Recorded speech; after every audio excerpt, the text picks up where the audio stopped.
2024ರ ಲೋಕಸಭಾ ಚುನಾವಣೆಯಲ್ಲಿ ಕರ್ನಾಟಕದ 28 ಲೋಕಸಭಾ ಕ್ಷೇತ್ರಗಳ ರಿಸಲ್ಟ್ ಏನಾಗಬಹುದು?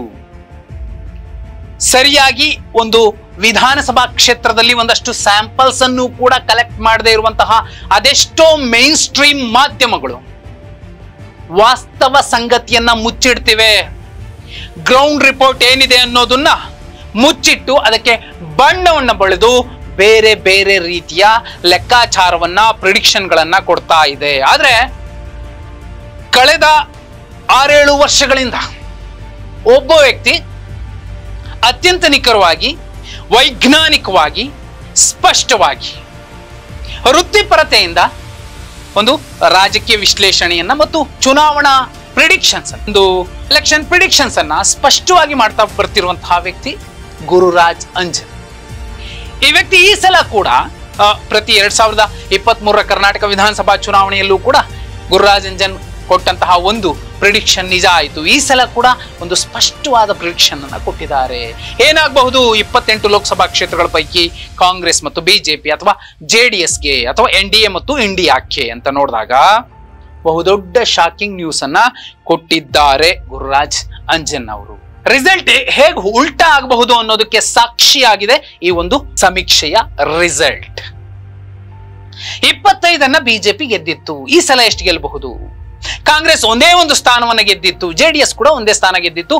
ಸುಮಲತಾ ಅಂಬರೀಶ್ ಅವರು ಪಕ್ಷೇತರ ಅಭ್ಯರ್ಥಿಯಾಗಿ ಮಂಡ್ಯದಿಂದ ಗೆದ್ದಿತ್ತು. ಈ ಸಲ ಏನಾಗಬಹುದು ನೋಡಿ, ಅತ್ಯಂತ ಸ್ಪಷ್ಟವಾಗಿ ಗುರುರಾಜ್ ಅಂಜನ್ ಅವರು ಹೇಳಿದ್ದಾರೆ, ಈ ಸಲ ಒಕ್ಕಲಿಗ ಸಮುದಾಯದ ಅನ್ಡಿಸೈಡೆಡ್ ವೋಟರ್ಸ್ ಇದಾರಲ್ಲ, ಇವರ ಕಾರಣಕ್ಕೆ, ಪಂಚ ಗ್ಯಾರಂಟಿಗಳ ಕಾರಣಕ್ಕೆ ಅನ್ಡಿಸೈಡೆಡ್ ವೋಟರ್ಸ್ ರೀತಿಯಲ್ಲಿ ಬಿಜೆಪಿಗೆ ಒಂದು ಪಲ್ಸ್ ಕೂಡ ಗೊತ್ತಾಗ್ತಿಲ್ಲ. ಮಹಿಳಾ ಮತದಾರರು ಏನು ಮಾಡಬಹುದು ಈ ಸಲ ಅನ್ನುವಂಥದ್ದು, ಆ ಮತದಾರರ ಒಂದು ಲೆಕ್ಕಾಚಾರವನ್ನು ಕೂಡ ಗಣನೆಗೆ ತೆಗೆದುಕೊಂಡಿರುವಂತಹ ಗುರುರಾಜ್ ಅಂಜನ್ ಅವರ ಟೀಮ್ ಒಂದು ರಿಸಲ್ಟ್ ಅನ್ನ ಕೊಟ್ಟಿದೆ. ಏನಾಗಬಹುದು ಕರ್ನಾಟಕದಲ್ಲಿ? ನೀವು ನಂಬಲ್ಲ, ಬಿಜೆಪಿ ಮತ್ತು JDS 6ರಿಂದ 9 ಸ್ಥಾನಕ್ಕೆ ಬಂದು ನಿಲ್ಲಬಹುದು.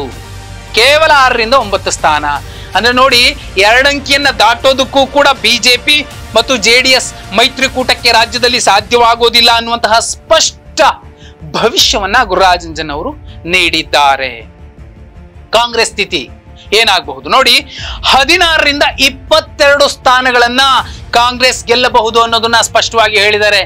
ಇನ್ನೂ ಮುಂದುವರೆದು ಒಂದಷ್ಟು ಕ್ಷೇತ್ರಗಳಲ್ಲಿನ ಅನ್ಡಿಸೈಡೆಡ್ ವೋಟರ್ಸ್, ಅದು ಒಕ್ಕಲಿಗ ಸಮಾಜದ ಅನ್ಡಿಸೈಡೆಡ್ ವೋಟರ್ಸ್ ಇರಬಹುದು, ಮಹಿಳಾ ಮತದಾರರದಿರಬಹುದು, ಅದಕ್ಕಿಂತಲೂ ಮಿಗಿಲಾಗಿ ಬಹುದೊಡ್ಡ ಆಡಳಿತ ವಿರೋಧಿ ಅಲೆಯನ್ನ ಬಹುಪಾಲು ಬಿಜೆಪಿ ಹಾಲಿ ಸಂಸದರು ಯಾರೆಲ್ಲ ಎದುರಿಸ್ತಿದ್ದಾರೆ ಅಲ್ಲಿರುವಂತಹ ಮತದಾರರು ಏನಿದ್ದಾರೆ ಅನ್ಡಿಸೈಡೆಡ್ ವೋಟರ್ಸ್, ಅವರೆಲ್ಲರೂ ಕೂಡ ಒಗ್ಗಟ್ಟಾಗಿ ನಿಂತು ಬಿಟ್ರೆ ಕಾಂಗ್ರೆಸ್ನ ನಂಬರ್ 25ರ ಗಡಿ ಮುಟ್ಟಬಹುದು ಅನ್ನೋದನ್ನ ಸ್ಪಷ್ಟವಾಗಿ ಹೇಳಿದ್ದಾರೆ.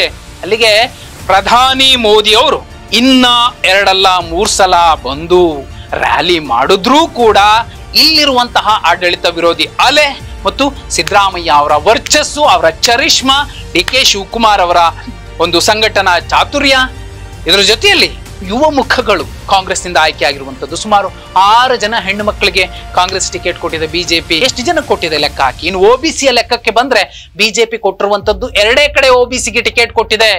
ಒಂದು ಕೋಟಾ ಶ್ರೀನಿವಾಸ್ ಪೂಜಾರಿ ಅವರು, ಮತ್ತೊಂದು ಕಡೆ PC ಮೋಹನ್ ಅವರು. ಈ 2 ಕಡೆ ಬಹುದೊಡ್ಡ ಆಡಳಿತ ವಿರೋಧಿ ಅಲೆ ಬಿಜೆಪಿಗಿದೆ. ಇದ್ರ ಜೊತೆಯಲ್ಲಿ ಹೆಣ್ಣು ಮಕ್ಕಳಿಗೆ ಎಷ್ಟು ಟಿಕೆಟ್ ಕೊಟ್ಟಿದ್ರ ಅದೂ ಇಲ್ಲ.